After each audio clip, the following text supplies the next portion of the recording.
పాత నిబంధన గ్రంథంలో చాలా ప్రవచనాలు ఉన్నాయి. ఆ ప్రవచనాల నెరవేర్పు క్రొత్త నిబంధనలో కొంతమంది వ్యక్తుల జీవితంలో మనకు కనిపిస్తుంది కదా. వాళ్ళు మీకు తెలిసిన కొంతమంది పేర్లు చెప్పండి. క్రొత్త నిబంధనలో మనకు కనిపించే కొంతమంది వ్యక్తులను గూర్చి పాత నిబంధనలో ప్రవచనాల్లో ఉన్నారు. ఆ వ్యక్తులు ఎవరు? పాత నిబంధన అంతా యేసుక్రీస్తు వారిని గూర్చిన ప్రవచనాలతో నిండిందే. అవి యేసుక్రీస్తు వారు క్రొత్త నిబంధనలో మనకు కనిపిస్తారు నెరవేర్చినట్లుగా. లేఖనము నెరవేరునట్లు అనే పదాలు వాడారు ప్రతి సందర్భంలో. కాబట్టి ఎక్కువగా ఆ ప్రవచనాలు ఎవరిని గురించి వ్రాయబడ్డాయి అంటే యేసుక్రీస్తు వారిని గురించి. ఇంకా ఎవరిని గురించి వ్రాయబడ్డాయి? వెరీ గుడ్, బాప్తిస్మిచ్చి యోహాను గారిని గురించి కూడా వ్రాయబడ్డాయి. ఇంకా ఇస్కరియోతు యూదా గారిని గురించి కూడా వ్రాయబడింది కదా. వాని ఉద్యోగం వేరొకడు తీసుకొనుగాక, వాని భార్య విధవరాలగునుగాక, వారి పిల్లలు అనాథలగునుగాక, వాని ఇల్లు పాడి 109 కీర్తనలో ఈ మధ్య కూడా చదివించినట్టున్నాను నేను. ఇస్కరియోతు యూదా గారిని అంటే యేసుక్రీస్తు వారిని నమ్మే వ్యక్తిని గురించి రాయబడింది. ఆ వ్యక్తి అయిపోయింది కాబట్టి అతను యూదాని అని మాట్లాడుకుంటారు. అంటే ఆయన గురించిన ప్రవచనాలు కూడా ఉన్నాయి కదా. ఇప్పుడు వాళ్ళల్లో ఒకరైనటువంటి లేకపోతే ఉరుము అని చెప్పొచ్చు ఎవరు అంటే బాప్తిస్మిచ్చు. వాస్తవానికి యేసుక్రీస్తు వారు ఉరిమెడు వారు అని పేరు పెట్టారు ఒకిద్దరికి. ఎవరికి? జబదయి కుమారులైన యాకోబు, యోహాను. ఇప్పుడు మనము బాప్తిస్మిచ్చు యోహాను గారి జీవితంలో నుండి కొన్ని విషయాలు జ్ఞాపకం చేసుకుందాం. ఈరోజు మనం మాట్లాడుకుంటుంది ఎవరి గురించి అంటే బాప్తిస్మం ఇచ్చి యోహాను గారిని గురించి. అంటే మనకి 2 యోహానులు కనిపిస్తున్నారు. జబదయి కుమారులలో ఒకరు, యేసు ప్రేమించిన శిష్యుడు. అలాగే యోహాను సువార్త, 3 పత్రికలు, ప్రకటన గ్రంథాన్ని రాసింది కూడా ఆ యోహాను గారే. ఆయన కాదు మనం మాట్లాడుకుంటుంది. యేసుక్రీస్తు వారి కంటే 6 నెలలు ముందు పుట్టి, యేసుక్రీస్తు వారి కంటే ముందు 6 నెలల ముందు పరిచర్యను ప్రారంభించి చాలా ధైర్యంగా, అంటే పండితుల లెక్క ప్రకారం యోహాను గారు కూడా 30వ ఏట నుండే పని ప్రారంభించారని చెప్తున్నారు. అందుకని అన్నమాట. అంటే యేసుక్రీస్తు వారు 30వ ఏట ప్రారంభించారు, యోహాను గారు 30వ ఏటే ప్రారంభించారు. కానీ పండితులు చెప్పేది ఏంటంటే యోహాను గారు కేవలం ఒక 6 నెలలు మాత్రమే పని చేశారని, ఆ తర్వాత చెరసాలకు వెళ్ళిపోయి మరణించారనేది చెప్పే మాట. అయి ఉండొచ్చు, కాకపోయి ఉండొచ్చు. ఇది పండితుల అభిప్రాయం మాత్రమే. ఇక్కడ విషయం ఏంటి అంటే ఆ కొద్ది జీవితంలో బాప్తిస్మిచ్చి యోహాను గారి పాత్ర ఈ భూమి మీద ఏంటి? నిజంగా పండితుల అభిప్రాయం ప్రకారం 30 సంవత్సరాల 6 నెలలే ఆయన జీవితకాలం అయితే, 30 ఏళ్ళు ఆయన మామూలు జీవితాన్ని జీవించి ఒక 6 నెలలు మాత్రమే పరిచర్యను చేశారు. ఆయనకి ఇవ్వబడిన పనిని, ఆయనకి అప్పగించబడిన పనిని 6 నెలలలోనే చేసి ఆయన ఎంతవరకు చేయగలరో అంతవరకు చేసి ముగించేశారని చెప్పాలి. అంతే కదా. ఇప్పుడు ఆ 6 నెలల పరిచర్య జీవితం, ఒక 6 అనుకోండి, సంవత్సరం అనుకోండి, మన ఇష్టం, అక్కడ లేదు కాబట్టి మనం పెట్టుకునేది. 1 సంవత్సరం అనుకుందాం. 1 సంవత్సరపు కాలపు పరిచర్య జీవితం మనకేం ఉపయోగపడుతుందని దేవుడు రాయించారు. మనము సంవత్సరాలు వాక్యాన్ని వింటున్న ఇస్సుమంత కూడా మన గింజ మెరుగుపడే అవకాశం ఎక్కడ కనబడట్లా. ఎన్ని ఇంజెక్షన్స్ ఇవ్వండి, ఎన్ని ట్యాబ్లెట్స్ ఇవ్వండి, ఎంత ఎరువు వేయండి, గింజ అంటుంది హెబ్బే నాకేం ఎక్కలేదండి, నేను అలాగే ఉన్నానంటుంది. కానీ మరి కొద్ది జీవిత కాలంలో వాళ్ళ చరిత్ర మనకు తెలుసు. బైబిల్ గ్రంథంలోని ప్రతి భక్తుని జీవితము మన బ్రతుకులు సరిచేసుకోవడానికే దేవుడు వాళ్ళ జీవితాలను రాయించారు అనేది. అలాంటప్పుడు యోహాను గారి జీవితం మనకేం నేర్పిస్తుంది? వాళ్ళ తల్లిదండ్రుల పాత్ర ఏంటి, ఆయన పాత్ర ఏంటి, ఆ కుటుంబం నుండి ఈరోజు మనం ఏం నేర్చుకోవచ్చు అనే విషయాలు కొంచెం క్లుప్తంగా మాట్లాడుకుందాం. బాప్తిస్మిచ్చి యోహాను గారి తల్లిదండ్రుల పేర్లు జకర్యా, ఎలిజబెత్. ఏం పేర్లండి? జకర్యా, ఎలిజబెత్లు. వీళ్ళది యూదయ ప్రాంతంలోని ఒక కొండ ప్రదేశంలో ఉన్న ఊరు. మనకి యూదయ, సమరయ, గలిలయ అనే 3 ప్రాంతాలు తెలుసు. ఆ 3 ప్రాంతాల్లోనే యేసుక్రీస్తు వారు పరిచర్య చేశారు. ఇప్పుడు యూదయ ప్రాంతంలోని ఒక కొండ ప్రదేశంలో వాళ్ళ ఊరు ఉండేది, ఒక చిన్న ఊరు. వాళ్ళు అక్కడ నివసించేవారు. వీళ్ళ గోత్రం లేవి గోత్రం. బాప్తిస్మిచ్చి యోహాను గారి కుటుంబం ఏ గోత్రం? లేవి గోత్రం. లేవి గోత్రం అంటే యాజకత్వం చేయడానికి అర్హత కలిగిన వారు. ఇంకా చెప్పాలంటే అహరోను కుటుంబీకులు వీళ్ళు. ఎందుకంటే యాజకత్వంలో కూడా ప్రధాన యాజకత్వము గర్భగుడిలోకి, అంటే మన భాష చెప్పాలంటే అతి పరిశుద్ధ స్థలంలోనికి వెళ్ళి పరిచర్య చేయగలిగినది ఎవరు లేవీల్లో అంటే కహాతు గారి కుమారుడు అమ్రాము గారు, అమ్రాము గారి కుమారుడు అహరోను గారు, అహరోను గారి కుమారులకు మాత్రమే అది ఇవ్వబడింది. ఇప్పుడు జకరియా గారు యెరూషలేము దేవాలయములో మందిర సేవలో ఉన్నారు అంటే ఆయన ఎవరై ఉండాలి? అహరోను కుటుంబానికి, ఆ వంశానికి చెందిన వారై ఉండాలి. వాస్తవానికి జకరియా ఎలిజబెత్ గారు యెరూషలేములో పరిచర్య చేస్తున్న కాలంలో ఉన్న ప్రధాన యాజకులు ఒక రకంగా చెప్పాలి అంటే మంచివాళ్ళు కాదు, చాలా వరకు మంచివాళ్ళు కాదు. ఎందుకంటున్నాను అంటే ప్రధాన యాజకులే కదా యేసుక్రీస్తు వారిని చంపాలని ఆలోచన చేసింది. ప్రధాన యాజకులే ఇస్కరియోతు యూదా గారికి డబ్బులు ఇచ్చినవారు, ఆయన అప్పగిస్తే డబ్బులు ఇస్తానని చెప్పినవారు. కాబట్టి అలాంటి భయంకరమైన కాలంలో భయంకరమైన ప్రజల మధ్యలో ఉంటూ కూడా జకరియా ఎలిజబెత్ గారు ఎలా ఉన్నారు అంటే లూకాసు వార్త 1వ అధ్యాయము 6వ వచనం. లూకాసు వార్త 1వ అధ్యాయము 6వ వచనం. వీరిద్దరు అంటే ఎవరు? జకరియా ఎలిజబెత్ గారు ప్రభువు యొక్క సకలమైన ఆజ్ఞల చొప్పునను న్యాయ విధుల చొప్పునను నిరపరాధులుగా నడుచుకొనుచు దేవుని దృష్టికి నీతిమంతులై ఉండిరి. వీళ్ళు ఈ జంట, ఈ దంపతులు ఎలాంటి వారంటే ప్రభువు యొక్క సకలమైన ఆజ్ఞలను విధులను న్యాయంగా పాటిస్తున్నవారట. వింటున్నారన్నమాట. ఈ భార్య భర్తలు ఎలాంటి వారు చెప్పండి? భార్య భర్తలు ఎలాంటి వారు? ఆజ్ఞలను, సకల ఆజ్ఞలను. నిజంగా ఇలాంటి కుటుంబం ఉంటే భార్యాభర్తలు ఇద్దరు కూడా ఒకే మాట మీద దేవుని పనిలో ఉంటే పరలోకం వెళ్ళడం చాలా ఈజీ. ఆటంకం ఉండదు కదా. భార్య విశ్వాసం అనుకోండి, భర్తకి విశ్వాసం లేదనుకోండి, వెనకలు అవుతాడు. రోజు వెళ్ళాల ప్రార్థనకి, ఆదివారం ఒకసారి వెళ్తే చాలే అంటాడు, లేదా నెలకు ఒకసారి వెళ్తే చాలే అంటాడు, లేకపోతే ముఖ్యమైన రోజులు వెళ్ళు చాలే అంటాడు. అప్పుడు తనకి ఎంత ఆశ ఉన్న భార్యకి సన్నిధిలోనికి రాలేదు, సహవాసంలో ఉండలేదు. లేదు భర్త మంచి విశ్వాసం అనుకో, భార్య వెళ్ళిపోతున్నావా, నిజంగా ప్రార్థనకి వెళ్తున్నావా నువ్వు, ఇట్లాంటి మాటలు వెనక నుంచి మాట్లాడుతుంది అనుకోండి, అతను సేవలో లేకపోతే మంచిగా భక్తి జీవితాన్ని చేయగలడా? కానీ వీళ్ళిద్దరు జీవితాన్ని మీరు చూడండి, ఎంత బాగున్నారంటే వాళ్ళిద్దరిని గురించి రాయించింది బైబిల్ కదా.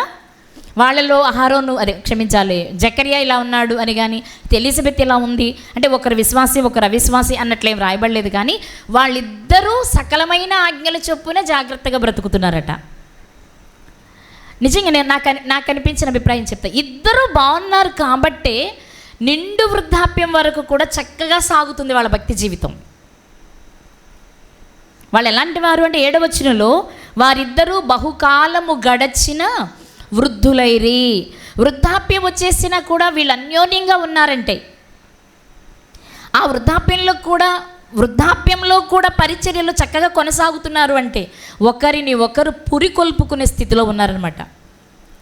అమ్మ ఇక నా కాళ్ళు అవుతున్నాయిలే, నేను ఇంక వెళ్ళలేనులే, కానీ ఇంక నేను ఈ పని నుంచి విరమిస్తానులే అని ఒకవేళ జకరియా గారు అంటే భలే వారండి, మనకి ఇంకేం పనులు ఉన్నాయి, మనం ఏమైనా పిల్లలను పెంచాలా, పెద్ద చేయాలా, పెళ్ళిళ్ళు చేయాలా, మనకున్నదే ఆ పని కదా, మీకు కావాలంటే నేను ఏదైనా సహాయం చేస్తాను, కానీ మీరు మాత్రం చనిపోయే వరకు ఓపికన్నంత వరకు ఆ పరిచర్యను ఆపొద్దండి, అందులో ఉన్న ఆనందం వేరు కదా, మీకు తెలియదేముంది అని ఇలా ఎంకరేజ్ చేస్తుంది అనుకోండి. భార్య కాళ్ళు నొప్పులైనా, శరీరం సహకరించకపోయినా, ఓపిక లేకపోయినా పరిచర్య చేయొచ్చు. అది భార్య అయినా భర్త అయినా. వీళ్ళిద్దరూ కూడా చక్కని ఆ రోజుల్లో డబ్బులను ఆశించి లేకపోతే మనుషులను తమ వైపు త్రిప్పుకొని సమాజంలో పేరు పలుకుబడి సంపాదించుకోవాలనుకుంటున్న ప్రధాన యాజకులలో ఒకరు కాదు వీళ్ళు. వాళ్లకు వేరుగా వారికి దేవుని పని ఇవ్వబడి, ఇది దేవుడు మాకిచ్చిన మహద్భాగ్యం. మేము లేవీ గోత్రంలో అహరోను గారి కుటుంబంలో జన్మించటం వలన ఈరోజు మాకు ఈ అదృష్టం లభించిందని భావించి నిండు వృద్ధాప్యంలో కూడా దేవునికి కృతజ్ఞతాస్తుతులు చెల్లిస్తూ ఆ పరిచర్యలో కొనసాగుతున్న దంపతులు వీళ్ళు. అలాంటి మంచి కుటుంబం. అలాంటి కుటుంబంలో సమస్యలు వచ్చినా కాసేపే ఉంటాయి, ఆ తర్వాత ఒకరినొకరు అర్థం చేసుకుని దాని నుండి బయటకు వస్తారు. ఎందుకంటే ఆజ్ఞలు చొప్పున నడవాలనుకుంటున్నారు కాబట్టి అవి వాళ్ళని హెచ్చరిస్తూ ఉంటాయి. అర్థమవుతుందా? ఎంత మంచి కుటుంబంలో బాప్తిస్మిచ్చి యోహాను గారు జన్మించారు అనేది మనం ఆలోచిస్తే, మనం ఈ మధ్యకాలం కూడా చాలాసార్లు మాట్లాడుకున్నాం వాళ్ళని గూర్చి. ఆమె అంటే ఎలిజబెత్ గారు కానీ జకరియా దంపతులు కానీ ఒకరిని ఒకరు హెచ్చరించుకుంటూ, బుద్ధి చెప్పుకుంటూ, బలపరుచుకుంటూ పరిచర్యలో ఆఖరి క్షణము వరకు కొనసాగాలి అన్న నిర్ణయంతో బ్రతుకుతున్నారు వీళ్ళు. వీళ్ళది కొండ ప్రాంతం అయినప్పటికీ పరిచర్య చేయడానికి యెరూషలేంకి వచ్చేవాళ్ళు. వాళ్ళ వంతు ముగియగానే మరలా వాళ్ళ పెట్టెబెడ సర్దుకొని వాళ్ళ ప్రాంతానికి వెళ్ళిపోయేవారు అనమాట. ఇక చాలా వృద్ధాప్యానికి వచ్చిన తరువాత బహుశా అప్పటి వరకు జకరియా గారు ప్రార్థన చేస్తున్నారు. ఏం ప్రార్థన చేశారు ఆయన అనేది మనం కన్ఫర్మ్గా చెప్పలేం. ఎందుకంటే ఆయన ఏం ప్రార్థన చేశారంటే దూత చెప్పింది 13వ వచనంలో, 1వ అధ్యాయం 13వ వచనంలో. అప్పుడు ఆ దూత అతనితో, జకరియా భయపడకము, నీ ప్రార్థన వినబడినది. ఏం ప్రార్థన చేస్తుంటారు ఆయన? వింటున్నారా? ఏం ప్రార్థన చేశారు? నాకు పిల్లలు లేరు కాబట్టి పిల్లల్ని ఇవ్వమనా? ఇక మేము వృద్ధాప్యానికి వచ్చేసాం, ఒకవేళ ఇద్దాం అనుకుంటున్నా మేము వద్దనా? ఏం చేస్తుంటారు అంటే నాకు అనిపించింది చెప్తాను, అంటే మనకు వ్రాయబడలేదు కాబట్టి నాకు అనిపించింది చెప్తా. ఏం చేస్తుంటారంటే, నాకు పిల్లల్నివ్వు అనే దానికంటే కూడా నీ కుమారుని ఈ లోకానికి పంపుతానన్నావుగా నాయన, ఆయన్ని పంపించవా? ఆయనకు ముందుగా ఒక దూతను కూడా పంపిస్తానన్నావు కదా నాయన, ఆయన్ను కూడా పంపించు. ఎందుకంటే సామెతల గ్రంథంలో మాట ఉంటుంది, నీతిమంతుల కోరిక ఉత్తమమైనది.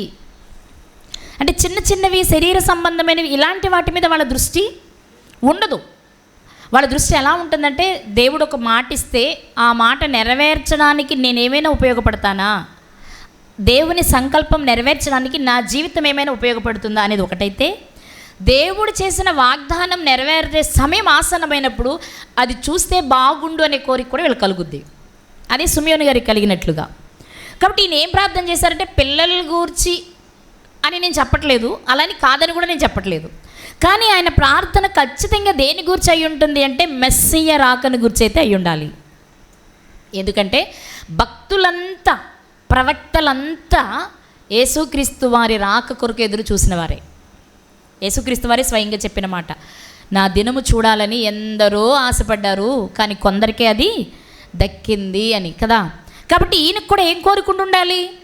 ఆదాము గారి దగ్గర మొదలైంది కదా మెస్సయ్య వస్తాడని దేవుడు చెప్పిన మాట, ఆ భక్తులంతా ఎదురు చూస్తూనే ఉన్నారు. ఇప్పుడు ఈయన సమయం వచ్చింది కాబట్టి ఈయనకి ఆ కోరిక, ప్రభువా మరి నువ్వన్న మాట ప్రకారం ఆ సమయం సమీపంగా ఉందా, ఆయన త్వరగా వస్తాడా అంటే మేము ఉండగానే వస్తాడా? మేము ఆల్రెడీ వృద్ధులం అయిపోయాం కదా, మరి మేము ఉండగానే వస్తాడా? ఆయనకు ముందుగా ఒక దూతను పంపుతానన్నావు కదా, ఆ దూత పరిస్థితి ఏంటి? ఇలాంటి విషయాలు అడుగుతూ ప్రార్థన చేస్తూ ఉన్నారేమో. ఆయన చేసిన ప్రార్థన, నీ ప్రార్థన నేను విన్నానయ్యా, నీ కోరిక తీర్చాలనుకుంటున్నాను, ఆ ముందుగా పంపే దూత నీ గర్భం నుండే పంపించాలనుకుంటున్నాను అని దూత వచ్చి వర్తమానం చెప్పారు జకరియా గారికి. ఇది మనకంతా తెలిసిన విషయం. వెంటనే నిజంగా దేవుని చిత్తానికి తల వంచడమే నీతిమంతులు చేసే పని. వీళ్ళు నీతిమంతులేనా? నీతిమంతులై ఉండిరి 6 చివరి మాటలు చదువుకున్నాం మనం. నీతిమంతులైన వీళ్ళు వెంటనే ఆమె గర్భవతి అయిన తర్వాత, అరే ఈ వయసులోన అందరూ నన్ను చూసి హేళన చేస్తారేమో, కాటికి కాలు చాపిన వయసులో నేను గర్భవతినంటే అందరూ నవ్వుతారు కదా, ఇదేంటి ఇలా జరిగింది అని బాధపడలేదు, వద్దు అని వారించలేదు. కానీ దేవుని చిత్తానికి తల వంచి 5 నెలలు వాళ్ళు వీళ్ళు ఏదో ఒకటి అంటే నేనేమన్నా ఇబ్బంది పడతానేమో అనుకుని ఎవరికి కంటపడకుండా ఆమె జాగ్రత్త పడ్డారు. ఈ 5 నెలలు లేక 6 నెలలు లేక 9 నెలలు కూడా ఆ శిశువుని చాలా జాగ్రత్తగా గర్భంలో ఉండగానే ఆ బిడ్డకు ఏ విషయాలు నేర్పాలో తల్లిగా తండ్రిగా వాళ్ళు ప్రతి విషయాన్ని నేర్పుతూ వచ్చేసారు. ఎందుకంటే ఇక్కడ 2 విషయాలు ఉన్నాయి. ఒకటి, వాళ్ళు వృద్ధులైపోయారు. ఇప్పుడు నేర్పకపోతే ఒకవేళ అంటే సహజంగానే మేము వృద్ధాప్యం వచ్చేసాం కాబట్టి, నేను ఈ బిడ్డకి జన్మనిచ్చిన వెంటనే నా ఆయుష్ ముగిసి ఒకవేళ నేను చనిపోయాను అనుకో, సిమియోను గారిలాగా. సిమియోను గారి కోరిక ఏంటి? చూడగానే మరణిస్తారని కదా. అలాగే ఈ బిడ్డకి జన్మనివ్వగానే మరణం ఒకవేళ రాసి ఉంటే దేవుని సంకల్పంలో, మరి ఆ బిడ్డకి ఎవరు నేర్పిస్తారు? కాబట్టి నేనేం చేయాలి అంటే త్వరగా నా గర్భంలో ఉండగానే ఈ బిడ్డ యొక్క ప్రాధాన్యత, ఇతని గూర్చి బైబిల్ గ్రంథంలో ప్రవచనాలలో ఏముంది, యెషయా గారు ఏం ప్రవచించారు, మలాకి గారు ఏం ప్రవచించారు, అతను ఏ పని చేయాలనే విషయాలని గర్భంలో ఉన్నప్పుడే తల్లిదండ్రులిద్దరూ నేర్పించడం ప్రారంభించేశారు. చక్కగా విషయాలను నేర్చుకుంటూ పెరుగుతున్నాడు ఆయన. మనకు తెలుసు కదా, మరియమ్మ గారి వందన వచనం వినగానే లోపలున్న బిడ్డ ఏం చేశాడు? ఆనందంతో గంతులు వేశాడు. ఉట్టి గంతులైతే అందరూ వేస్తారు పిల్లలు కదా. అందరి తల్లులకి ఎక్స్పీరియన్సే ఉంటుంది. అబ్బా తన్నుతున్నాడండి వాడు, బాగా తిరిగేస్తుండే, నాకు భలే ఇబ్బందిగా ఉందండి అంటాం మనం. కానీ ఇక్కడ విషయం ఏంటంటే, అద్భుతమైన విషయం ఏంటంటే, ఆనందంతో గంతులు వేయడం గుర్తించారు ఆవిడ. అంటే ఆనందమైన వార్త విన్నప్పుడు ఆ శిశువు ఎలా స్పందిస్తున్నాడు, బాధగా తల్లి ఏదైనా బాధాకరమైన సంఘటన చెప్పినప్పుడు లోపల ఉన్న శిశువు ఎలా స్పందిస్తున్నాడు, లేక కోపంగా ఏదైనా విషయాన్ని చెప్పినప్పుడు ఎలా స్పందిస్తున్నాడో ఆవిడ అబ్జర్వ్ చేస్తుంది. ఆ శిశువు గంతులు వేసే విధానంలో తేడాని ఎలిజబెత్ గారు, మన పిల్లలు పెరిగి పెద్దయి 20, 30, 40, 50 ఏళ్ళు వచ్చి వాడు వేసే గంతులు ఎందుకో మనకు తెలీదు. నిజమే, వాడు ఏవో అక్రమైన పనులు చేయడానికి గంతులేస్తున్నా అందులో మంచినే వెతుక్కొని ఆ పొరబడి స్థాయిలోనే ఇంకా తల్లులుగా మనం ఉన్నాం. కానీ గర్భస్థ శిశువుగా ఆ శిశువు గంతులు ఎందుకు వేస్తున్నాడు అనేది ఆ రోజుల్లో ఆ తల్లి గమనించడానికి కారణం ఆమె భక్తి, ఆమె నీతి, ఆమె ఆజ్ఞల ప్రకారం నడిచే విధానం. తన బిడ్డకు ఎప్పటి నుంచి నేర్పాలి, ఏవి నేర్పాలి అని తెలుసుకున్న విధానం. ముఖ్యంగా అన్నిటికంటే వృద్ధాప్యానికి వచ్చారు కాబట్టి వారికి జీవితం అనుభవాలు నేర్పించింది. ఈ అనుభవాలన్నీ రంగరించి తన కుమారుడికి గర్భంలో ఉన్నప్పుడే నేర్పించారు ఎలిజబెత్ గారు. నేర్పించారు కాబట్టే బయటకు వచ్చిన తరువాత చాలా జాగ్రత్తగా ఉన్నారు ఆయన. అవునా? వృద్ధులంటే ఎంత మహా అయితే ఒకవేళ అనుకుందాం, బాప్తిస్మిచ్చి యోహాను గారు పుట్టాక 4 ఏళ్ళు, 5 ఏళ్ళు, 10 ఏళ్ళు, 15 ఏళ్ళ వరకే ఉన్నారు అనుకుందాం. ఆ తర్వాత వాళ్ళిద్దరూ చనిపోయి ఉంటారు కదా, నిండు వృద్ధాప్యంకి వచ్చేసారు కాబట్టి. మరి చనిపోయిన తర్వాత ఏం చేయొచ్చు కుమారుడు? మా నాన్న లేడు, మా అమ్మ లేడు, నన్ను ఎదిరించేవాడెవడు? నా ఇష్టం వచ్చిన వాళ్ళతో ఫ్రెండ్షిప్ చేస్తా, నాకు ఇష్టమైన పనులు తింటా, తాగుతా, చెడ్డ స్నేహాలు చేస్తా, నన్ను ఎవడు అడుగుతాడు? ఎవడడితే చూసుకుని నువ్వెవడో నాకు చెప్పడానికి, అసలు నువ్వెవరివి? నా అమ్మవా? నన్ను కన్నావా? నన్ను పెంచావా అనొచ్చు. అదే కదా ఈ రోజుల్లో మాట వినల పిల్లల నోట నుండి వచ్చే సమాధానం అది కాదు. పెద్దవాళ్ళు ఎవరైనా ఏదైనా తప్పు చేస్తుంటే తప్పురాని ఖండించాలంటే నువ్వెవరో నాకు చెప్పడానికి. ఇంకా మన దగ్గర ఆన్సరు, అవును నాకు నిజమేలే, నేను ఎవరిని నీకు ఎందుకు చెప్పడం అనుకుంటే మనం చల్లగా వెళ్ళిపోతాం కదా. కానీ వాళ్ళ జీవితాలు ఒకసారి మనం చూస్తే ఎంత అద్భుతమైన జీవితం యోహాను గారిది. ఎంత అద్భుతమైన జీవితం అంటే, వాళ్ళ తల్లిదండ్రులు ప్రధాన యాజకులుగా ఉంటూ ఆనాటి సమాజంలో ఉన్న ప్రధాన యాజకులులా కాకుండా ఎంత ప్రత్యేకంగా బ్రతికి దేవుని ప్రసన్నతను పొందగలిగారో అంతే ప్రత్యేకమైన జీవితాన్ని జీవించారు యోహాను గారు కూడా, తల్లిదండ్రులు లేకపోయినా. ఎవ్వరు వేలెత్తి ఈ పిల్లోడండి, పెద్దోళ్ళు ఎవరు లేరండి, వీడు విచ్చలవిడిగా తిరుగుతున్నాడు అనే స్థితిలో ఆయన జీవితం లేదు. కాబట్టి తల్లి తన గర్భంలో ఉన్నప్పుడే తన బిడ్డకు అన్ని విషయాలు నేర్పించింది. నాన్న మేము వృద్ధులం అయిపోయాంరా, నీకు మంచి చెడు నేర్పడానికి మాకు ఇంకా ఎంత ఆయుష్ ఉందో మాకు తెలియదు నాన్న, కాబట్టి ఇదిగో నేను చెప్పేవన్నీ జాగ్రత్తగా విను, రేపు నువ్వు బయటకు వచ్చిన తర్వాత ఇలా ఉండాలి, ఇదిగో లేఖనాల నెరవేర్చడానికి క్రీస్తుకు ముందుగా నువ్వు వస్తున్నావు, నువ్వు క్రీస్తువు కాదు, నీ ద్వారా కూడా దేవుడు ఎన్నో కార్యాలు జరిగిస్తాడు, అలానే నువ్వు క్రీస్తువి అవ్వవు. ఎవరైనా నిన్ను చూసి ఒకవేళ నువ్వే క్రీస్తు అంటే నేను కాదు అని సున్నితంగా తిరస్కరించడం నేర్చుకో. నన్ను కాబట్టి క్రీస్తు అంటున్నారని రెచ్చిపోయి నేనే క్రీస్తునని నువ్వు ఒకవేళ చెప్పుకునే పరిస్థితి వస్తే దేవుని దృష్టిలో నువ్వేమైపోతావు? దోషమైపోతావు. జాగ్రత్త, నువ్వు క్రీస్తువు కాదు. ఆయనకు ముందుగా పంపబడుతున్న దూతవి. నువ్వు అతనివి మాత్రమే. ఈ విషయాన్ని నువ్వు గుర్తుపెట్టుకో. నువ్వు చాలా జాగ్రత్తగా బ్రతకాలి. మూర్ఖులకు ఈ తరము వారికి వేరై నీ ప్రవర్తనలోను, నీ మాటలోను, నీ నడవడికలోను, నీ కట్టు బొట్టులోను, నువ్వు తినే తిండిలో కూడా నువ్వు ఒక ప్రత్యేకమైన వ్యక్తిగా బ్రతకాలి సమాజంలో అని నేర్పింది తల్లి. ప్రతి విషయం తల్లి తనకి నేర్పించింది. ఆయన నేర్చుకున్నాడు, పుట్టేశాడు. పుట్టిన తర్వాత, అంటే నా అభిప్రాయం కొన్ని చెప్తాను నేను ఇక్కడ. పుట్టిన తర్వాత వాస్తవానికి బైబిల్ గ్రంథంలో వృద్ధాప్యంలో వాగ్దాన పుత్రుడు పొందిన తల్లిదండ్రులు ఎవరు అంటే ఎవరి గురించి చెప్తాం మనం? చెప్పండి. అబ్రహాం గారు. కానీ మీరు మర్చిపోకుండా ఉండాల్సిన రెండో పేరు జకరియా ఎలిజబెత్ దంపతులు.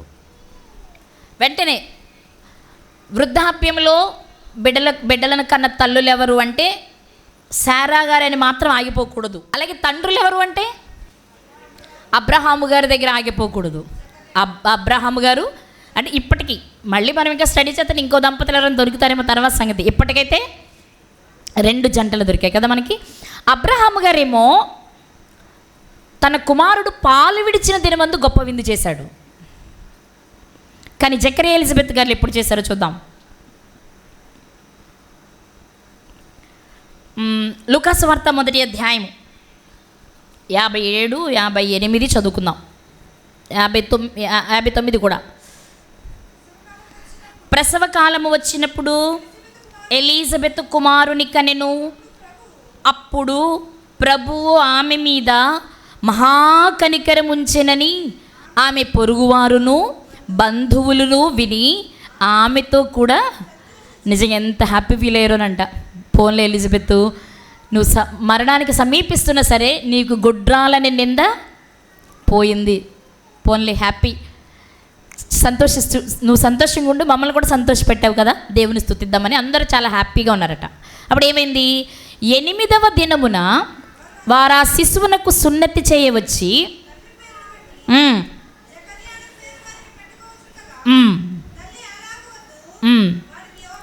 పేరు పెట్టవలెను అని చెప్పాను. ఇక్కడ ఏం జరిగింది అంటే 8వ దినము సున్నతి చేసే రోజునే బంధువులు స్నేహితులు అందరినీ పిలిచి చాలా సంతోషంగా కార్యక్రమం చేసుకున్నారు. వాళ్ళు సున్నతిని ఆచరించాలి కదా 8వ దినం.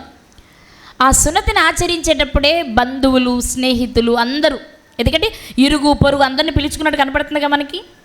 వాళ్ళందరి సమక్షంలో పేరు పెడుతున్నారంటే జనరల్గా ఇంటికి వచ్చిన వాళ్ళకి ఈ రోజులైతే కేకులు, స్వీట్ హాట్, భోజనాలు, కూల్ డ్రింక్లు, ఐస్ క్రీమ్లు ఇస్తున్నారా లేదా? ఆ రోజుల్లో సున్నతి చేయించడం అంటే విందు తప్పకుండా చేసుకునేవాళ్ళు. ఇరుగు పొరుగు వారు అందరినీ పిలుచుకున్నారు. అంటే ఇక్కడ మామూలుగా మనం ఆలోచిస్తే ఆ రోజు పాలు మాల్పించినప్పుడు అబ్రహాము గారు ఎలా విందు చేశారు? అంత గొప్ప విందు కాకపోయినా వీరి స్థితికి తగినట్లుగా వీరు కూడా విందు చేసి ఉంటారు. ఎందుకంటే వీళ్ళ జీవితం ముగిసిపోబోతుంది. ఆ బిడ్డతో కలిసి సంతోష పెట్టడానికి ఒక అనుభవం ఉండాలి అంటే ఇది మంచిది అనుకున్నారు. అది 8వ దినం సున్నతి చేయాలి కాబట్టి ఆ రోజు చక్కగా చేసుకున్నారు. అందరిని పిలిచారు. అందరి సమక్షంలో ఈ బిడ్డకు పేరు పెట్టారు. ఆ పేరు ఎవరిని పెట్టాలి ముందే దేవుడు నిర్ణయించారు. యోహాన్ అనే పేరు పెట్టమని ఆవిడని అడిగారు. మేము జకరియా అని పేరు పెడతామంటే కాదు యోహాన్ అని పెట్టమన్నారు ఆవిడ. అంటే మనకు తెలుసు జకరియా గారు బయటకు వచ్చిన తర్వాత మౌని అయిపోయినప్పటికీ పలక తెమ్మని రాసుంటారు. అప్పుడు కూడా పలక తెమ్మని, అంటే ఇక్కడ పలక తెమ్మని రాయించారు కదా, అప్పుడు కూడా భార్యకు చెప్పుంటారు ఆయన ఏమని, ఇలా దూత కనిపించింది, నేను ఇలా మాట్లాడాను, అందువల్ల నేను ఇలా అయిపోయాను, ఒక బిడ్డకి ఇలా పేరు పెట్టమని దేవుడు చెప్పారనే విషయాన్ని చెప్పే ఉంటారు. కాబట్టి ఆవిడ వెంటనే ఏం చెప్పారు? యోహాన్ అనే పేరు పెట్టమని చెప్పారు. ఆయన్ని అడిగారు. ఆయన మళ్ళీ పలక తెమ్మని అదే పేరు రాశారు. ఆయనకి యోహాన్ అనే పేరు పెట్టేశారు. పెట్టిన తరువాత ఇప్పుడు జకరియా గారు పరిశుద్ధాత్మ పూర్ణుడై ఒక విషయాన్ని మాట్లాడుతున్నారు. లూకా గారు రాసిన సువార్త 1వ అధ్యాయము 67వ వచనం.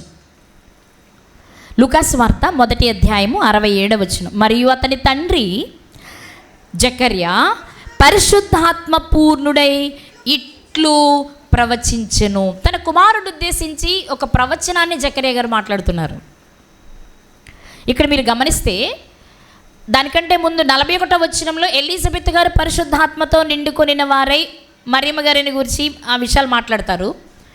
ఇప్పుడు బిడ్డకు సున్నతి చేసే 8వ రోజు జకరియా గారు పరిశుద్ధాత్మ పూర్ణుడై ప్రవచనమెత్తిలా మాట్లాడుతున్నారు. ఆయన ప్రవచనమెత్తి మాట్లాడుతూ ఏమని ప్రవచించారు అంటే 76వ వచనం, మొదటి అధ్యాయము 76వ వచనం. మరియు ఓ శిశువా, నీవు సర్వోన్నతుని ప్రవక్త వనబడుదువు.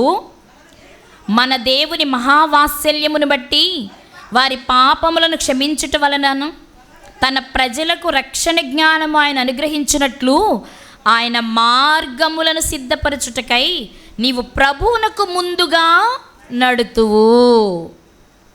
పరిశుద్ధాత్మ పూర్ణుడై జకరియా గారు చెప్తున్న మాట. ఓ శిశువా, ఓ నా కుమారుడా, ఓ నా యోహానో, నువ్వెందుకు పుట్టావో తెలుసా? మానవాళి పాపమును తీయడానికి దేవుడు తన కుమారుని పంపిస్తారు. ఆయనకు ముందుగా ఆయన మార్గము సరళం చేయడానికి నువ్వు పుట్టావు.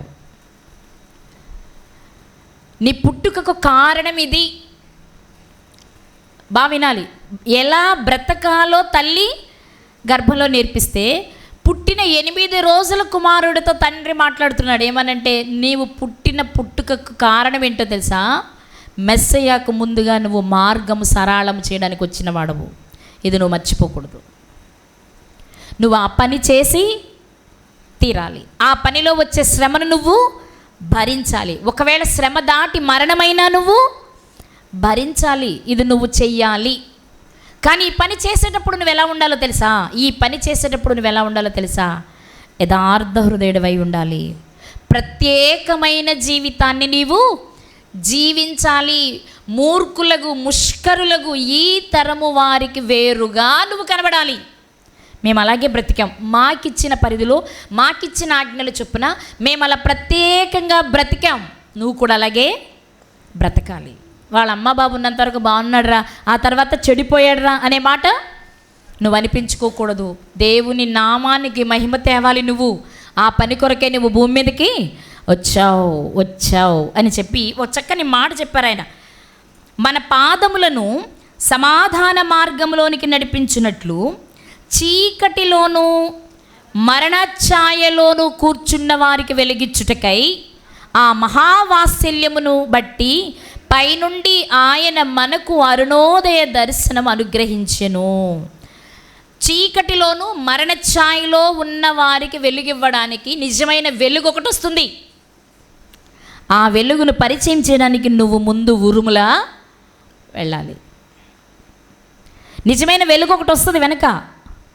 ఆ వెలుగును నువ్వు పరిచయం చేయాలి సమాజానికి. ఆ పరిచయం చేయడానికి వెలుగు దారిలో వెలుగు కంటే ముందు నువ్వు ఒక అడుగు ముందు వెళ్ళి ఒక శబ్దంలా, ఒక మాటలా, ఒక ఉరుములా నీకు అప్పగించిన పనిని నీవు చెయ్యాలి అని తండ్రి ప్రవచనమెత్తి తన బిడ్డకు చెప్పాడు.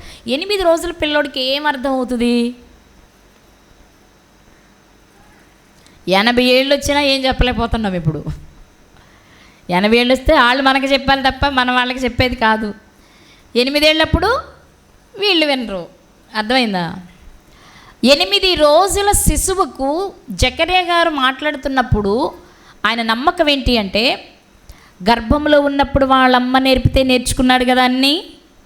గర్భంలో ఉన్నప్పుడే నేర్చుకున్న వాడికి 8 రోజులకి నేర్చుకోడు. ఇంకా బయటకు వచ్చాక ఇంకా పెద్దోడే కదా, అంతేనా? ఇంకా పెద్దోడే కదా. బయటకు వచ్చేటప్పటికి ఇంకే వయసు పెరిగింది కదా, నెలలు పెరిగాయి లేదా, వింటాడు. 1. 2, అతన్ని గూర్చి ఇచ్చే ప్రవచనం ఆ చుట్టుప్రక్కల ఉన్న వారంతా వినాలి. ఆ విందుకు వచ్చిన వారందరూ వినాలి. ఆ సున్నతి పండుగకు వచ్చిన వారంతా వినాలి. ఓ, ఈ బిడ్డ ఎలాంటివాడో అనుకుంటున్నారట. ఎలాంటివాడో అనుకునేటప్పటికి తండ్రి ప్రవచనమెత్తి మాట్లాడుతున్నాడు. ఎలాంటివాడంటే, ప్రభువు తన కుమారుని లోకానికి పంపిస్తాడు వెలుగుగా. ఆ వెలుగును గూర్చి ప్రకటించడానికి ఒక శబ్దంలా ఇతన్ని పంపుతున్నాడట. అంటే యెషయా గ్రంథం 40వ అధ్యాయంలో వ్రాయబడిన ప్రవచనాన్ని నెరవేర్చడం కొరకు వచ్చిన వాడితడు అని తల్లిదండ్రులకు ముందే అర్థమయ్యింది. ఇప్పుడు మిగిలిన వాళ్లకు 8వ రోజునే అర్థమయ్యింది. అర్థమైందా? మనం కూడా మన పిల్లల విషయంలో ఇలా చేయొచ్చా? అవకాశం ఉందా మనకి? ఎందుకూడదు? 6 నెలల అన్నప్రాసన అప్పుడు బైబిల్ వాక్యం చెప్పడానికి పిలుస్తారు దైవజనుల్ని, కానీ భోజనాల టైం అయిపోద్ది, 10 నిమిషాల్లో చెప్పేయాలి. అప్పటికి మనం మాట్లాడతాకి ఏమి ఉండదు. ఇంకేం తెలుసు? ఇరుగు పొరుగు వరకు ఆడపిల్ల మగపిల్లడు అనేది మాత్రమే తెలుస్తుంది తప్ప కానీ అలా ఏర్పాటు చేసుకుని ఆ శిశువు జననం యొక్క కారణం, ఈరోజైతే భూమి మీదకి వచ్చిన ప్రతి వ్యక్తి రక్షించబడితేనే నిత్య జీవానికి వెళ్తాడు అని రక్షణ సువార్తను మనం ప్రకటించాలి కదా. ఈ విషయాలు అందరూ చేయొచ్చు, కానీ మనం అసలు చెప్పాల్సింది వదిలేస్తున్నాం, మిగిలిన వాటికే ప్రాధాన్యతని ఇస్తున్నాం. అందుకే ఒక వ్యక్తి భూమి మీదకి ఎందుకు వచ్చాడనే విషయం మళ్ళీ పాఠాలుగా చెప్పాల్సి వస్తుంది. గర్భంలో ఉన్నప్పుడే తల్లి చెప్తే, పాలిస్తూనే తల్లి చెప్తే, లేదా చేయి పట్టుకొని నడిపించేటప్పుడే తండ్రి చెప్తే, గురువు వచ్చి చెప్పేటప్పుడు ఈజీ. కానీ ఈరోజు గురువులు ఎందుకు కష్టపడాల్సి వస్తుంది? తల్లిదండ్రులు వాళ్ళ బడిలో ఆ పాఠాలు వాళ్ళే నేర్చుకునేది, వీళ్ళకి ఏం నేర్పుతారు? మరి వాళ్ళు నేర్చుకోలేదు కాబట్టి వీళ్ళకి నేర్పలేరు, నేర్చుకోలేకపోతున్నారు. కానీ ఇలా నేర్పగలిగితే ఆ బిడ్డ ఎలా ఉంటాడంటే ఒక యోహాను గారిలా కదా. రైట్, ఈయన పెరిగాడు, పుట్టాడు, విషయాలన్నీ చెప్పేశారు. ఇదిగో నువ్వు ముందుగా ఆయన గురించి ప్రకటించడానికి వచ్చిన ఒక శబ్దానివి అని చెప్పేశారు. కొద్ది రోజులు గడిచింది, తల్లిదండ్రులు చనిపోయారు. మరి ఇప్పుడు ఈ బాబు ఎక్కడుండాలి? ఏం తినాలి? ఏం ధరించాలి? ఆయన ఎక్కడికైనా వెళ్ళారా? వాస్తవానికి మరియమ్మ గారు ఎలిజబెత్ గారు బంధువులే కదా. నీ సమీప బంధువు ఎలిజబెత్ గర్భవతి, వెళ్ళమంటేనే కదా మరియమ్మ గారు వెళ్ళారు అక్కడికి. మరి ఇప్పుడు ఎలిజబెత్ గారి కుమారుడికి మరియమ్మ గారు దంపతులు బంధువులు అవుతారుగా, అక్కడికి వెళ్ళొచ్చుగా. మామూలుగా అయితే వెళ్ళొచ్చు కదా ఒంటరి జీవితం కంటే. కానీ ఆయన ఎక్కడ బ్రతికాడు? తల్లిదండ్రులు మరణించిన తరువాత యోహాను గారి జీవితం ఎక్కడ కొనసాగింది అంటే ఇప్పుడు చూద్దాం. లూకాసు వార్త 1వ అధ్యాయం 80వ వచనం. లూకాసు వార్త 1వ అధ్యాయం 80వ వచనం. శిశువు ఎదిగి ఆత్మయందు బలము పొంది ఇశ్రాయేలునకు ప్రత్యక్షమగు దినము వరకు అరణ్యములో ఉండెను. ఎందుకు ఎవరిళ్ళకి రాలేదు? స్వచ్ఛంగా బ్రతకాలి, నిరాడంబరంగా బ్రతకాలి, నేను ప్రకటించే ముందు నేర్చుకోవాలి. అర్థమైందా? యేసుక్రీస్తు వారు బాప్తిస్మం తీసుకున్న వెంటనే ఏం చేశారు?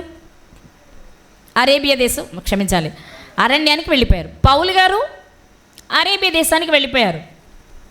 అక్కడ కొన్ని సంవత్సరాలు ధర్మశాస్త్రాన్ని పట్టించిన తర్వాత, అంటే ముందు గమలీల గారి దగ్గర నేర్చుకున్న, ఇప్పుడు ఆయనకి యేసు క్రీస్తు గూర్చిన వివరాలు తెలియాలి కాబట్టి అరేబియా దేశం వెళ్ళి, గలతీ పత్రిక 1వ అధ్యాయం మీరు చదువుకోవచ్చు, అక్కడికి వెళ్ళి కొద్ది రోజులు అక్కడ ఉండి ఆ విషయాలని నేర్చుకున్న తర్వాత మరలా యెరూషలేమునకు వచ్చి అప్పుడు యేసే క్రీస్తు, ఆయన వేరు ఈయన వేరు కాదు అని దృష్టాంతాలు చూపించి, లేఖనాలు ఎత్తి చూపించి ఆయన సువార్త ప్రకటించడం ప్రారంభించారు. కాబట్టి ఎవరైనా సువార్త ప్రకటించడానికి ముందు తప్పకుండా తర్ఫీదు పొందుతున్నారు. అలానే జీవితాంతం పొందక్కర్లా, జీవితాంతం నేర్చుకోవచ్చు, కానీ నేర్చుకున్న వాటిని మళ్ళీ ఎదుటివారికి చెప్తూ ఉండాలి. కాబట్టి యోహాను గారు కూడా ఏం చేశారంటే, తల్లిదండ్రులు ఉన్నంత వరకు తల్లిదండ్రుల దగ్గర ఉండుంటారేమో, ఆ తర్వాత ఏం జరిగింది? ఎవరైనా సరే తమకు అప్పగించబడిన పనిని చేసే ముందు తప్పకుండా ఆ విషయంలో నేర్చుకొని తీరాలి. అర్థమవుతుందా మీకు? నేర్చుకోకపోతే ఏమవుతుంది? నీకంటే నేర్పగలిగిన వాళ్ళు వచ్చి నిన్ను మట్టి కరిపిస్తారు. అలా మనం పనిలో, సువార్త పనిలోనికి ఎప్పుడు వెళ్ళకూడదు, నేర్చుకోవాలి. ఒకవేళ తెలియకపోతే తెలుసుకొనైనా చెప్పగలగాలి అనమాట. కాబట్టి బాప్తిస్మిచ్చి యోహాను గారు కూడా ఏం చేశారట? శిశువు ఎదిగి ఆత్మయందు బలమును పొంది ఇశ్రాయేలీయులకు ప్రత్యక్షమయ్యే వరకు, అంటే మనం చెప్పుకున్నాం కదా, తన 30వ ఏట బాప్తిస్మం ఇవ్వడం ప్రారంభించారని. అప్పటి వరకు ఆయన ఎక్కడున్నారు? అరణ్యంలోనే ఉన్నారు. ఈ అరణ్యంలో ఎలా ఉన్నారు? ఆయన ఏం తిని బ్రతికారు అంటే మీకు తెలుసు. మత్తయి సువార్త 3వ అధ్యాయంలో 4వ వచనంలో చూస్తాం. మత్తయి సువార్త 3వ అధ్యాయము 4వ వచనం. ఈ యోహాను ఒంటె రోమముల వస్త్రమును మొల చుట్టూ తోలుదట్టియు ధరించుకునివాడు, మిడతలను అడవి తేనెయు అతనికి ఆహారం. ఈయనను చూడగానే ప్రత్యేకంగా కనబడుతున్నారు. ఆయన ఆహారపు అలవాట్లు ఒక ప్రత్యేకమైన విధానంలో కనబడుతున్నాయి. ఎందుకు? ఆ రోజుల్లో భోజనం లేదా? అందరూ భోజనాలు చేయట్లేదా? క్రొత్త నిబంధన కాలమే కదండి అది. అప్పటికి అందరూ భోజనాలు అక్కడ ఆ ప్రాంతంలో దొరికే ఎవలో, గోధుమలో, ఏవో రొట్టెలో తినొచ్చు కదా, తినేవాళ్లే కదా. కానీ ఈయన ఏం తింటున్నారు? మిడతలను తింటున్నారట, అడవి తేనెను త్రాగుతున్నారట. వస్త్రాలేమో అప్పటికే చాలా రకాల వస్త్రాలు వచ్చేసాయి. ఊదారంగు వస్త్రము, సన్నపనార వస్త్రాలు, ధనవంతులు, కోటీశ్వరులైన వాళ్ళు ధరించే వస్త్రాలు అప్పటికే సమాజంలో ఉన్నాయి. కానీ ఈయన ఎలాంటి వస్త్రాలు ధరిస్తున్నారు? ఒంటె రోమముల వస్త్రం అంటే ఒంటె వెంట్రుకలతో చేయబడిన వస్త్రాన్ని ధరిస్తున్నారు పై భాగానికి. మొల చుట్టూనేమో ఒక తోలు, అదే జంతు చర్మంతో చేసిన తోలు, ఒక బహుశా ఆ ఒంటెదేనేమో లేకపోతే ఇతరదైనా, దానితో మొల చుట్టూ కట్టుకున్నారు. చూడగానే అసలు ఆ వ్యక్తిని చూడగానే, ఆ వస్త్రాలు చూడగానే ఆయన ఎవరో ప్రత్యేకమైన వ్యక్తి అని అర్థమైపోతుంది. నా మాట వినాలి. ఆ రోజుల్లో బాప్తిస్మిచ్చి యోహాను గారిని గుర్తుపట్టాలి అంటే ఎవరైనా కొత్త వాళ్ళు వచ్చేయమంటే యోహాను గారు ఎలా ఉంటారండి, మేము ఆయన కలుసుకోవాలి, ఆయన మాట్లాడంటే ఆయన ఎలా ఉంటారో మాకు తెలియాలంటే ఏం అక్కర్లేదురా, మనలాంటి బట్టలు కాదు, ఆయన బట్టలు సపరేట్గా ఉంటాయి, అలాంటి బట్టలు కట్టుకుంటే ఒంటె రోమల వస్త్రాలు ధరించిన వ్యక్తి మీకు ఎవరైనా కనపడితే ఆయన యోహాను వెళ్ళి మాట్లాడేయచ్చు అని చెప్పుకునేలా ఉంది ఆయన వస్త్రధారణ. ప్రాధాన్యతను వస్త్రానికి అంటే ఖరీదైన వస్త్రాలు వేసుకోవాలనో, గొప్పగా ఉండాలనో, 10 మంది గుర్తించాలని ఉండాలనో అనే దానిలో కాదు. ఆయన తనకున్న దానిలో తక్కువ దానితో తగ్గించుకుంటూ వినయాన్ని ప్రదర్శిస్తూ ప్రత్యేకమైన జీవితాన్ని జీవిస్తాడు. ఆ ప్రత్యేకతలో గొప్పతనము, డంబము, అతిశయాన్ని చూపించాలనేది కనబడదు మనకి అక్కడ. ఆయన వస్త్రాలు ఎలా ఉన్నాయి? ఒంటె వెంట్రుకలతో చేయబడ్డాయి. ఎందుకు ఒంటె వెంట్రుకలతో చేసిన వేసుకున్నారు ఆయన?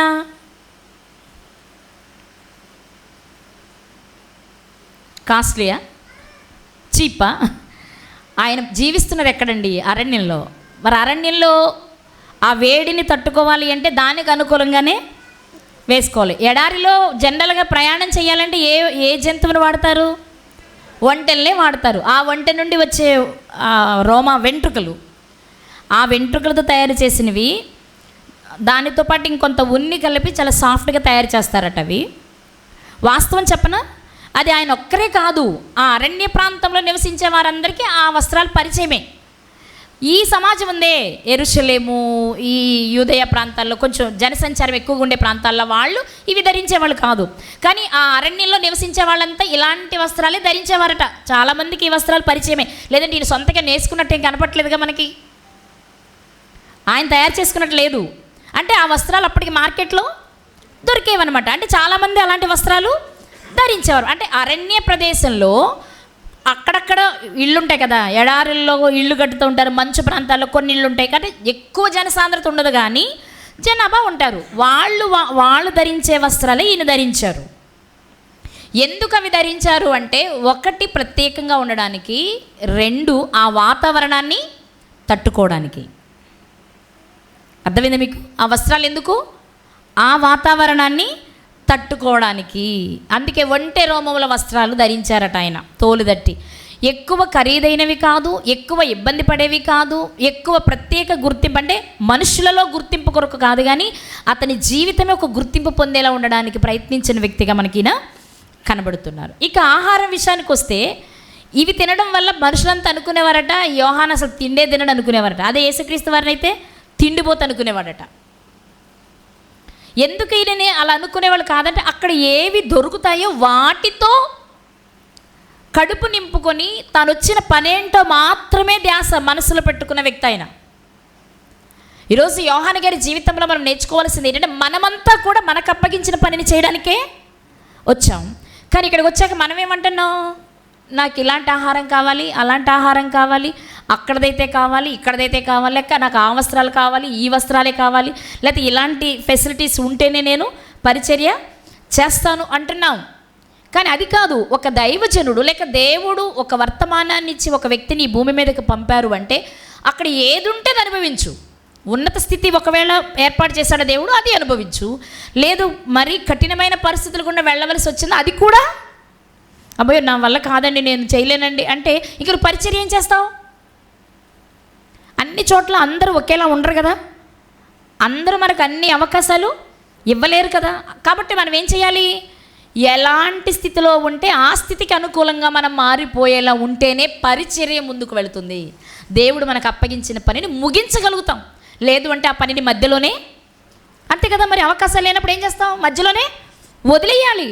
కానీ మధ్యలో వదిలేయడానికి కాదు యోహాను గారు వచ్చింది, మధ్యలో వదిలేయడానికి కాదు ఆయన వచ్చింది, ఆ పనిని ముగించడానికి వచ్చారు. కాబట్టి ఏది ఉంటే అది తిన్నాడు. ఆ తినేటప్పుడు కూడా ధర్మశాస్త్రం ప్రకారమే తిన్నారు. మనకు తెలుసు కదా, లేవియాకాండం 11వ అధ్యాయం 22వ వచనంలో మిడతలు తినొచ్చు. ఇశ్రాయేలు ప్రజలకు దేవుడిచ్చిన చట్టం. అక్కడ ఏవి తినొచ్చు ఏవి తినకూడదు అనే చరిత్ర ఉంది.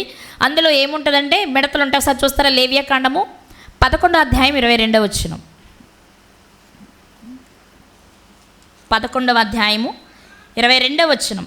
నేత మిడత కానీ, చిన్న మిడత కానీ, ఆకు మిడత కానీ మిడతలలో ప్రతి విధమైనది తినవచ్చు. అరణ్యంలో ఇంకా చాలా ఉండుండొచ్చు జీవులు కదా, కొన్ని తినొచ్చు కొన్ని తినకూడదు. కాబట్టి తినే వాటిల్లో ఒక సపరేట్ ఆహారాన్ని ఆయన సెలెక్ట్ చేసుకున్నారు.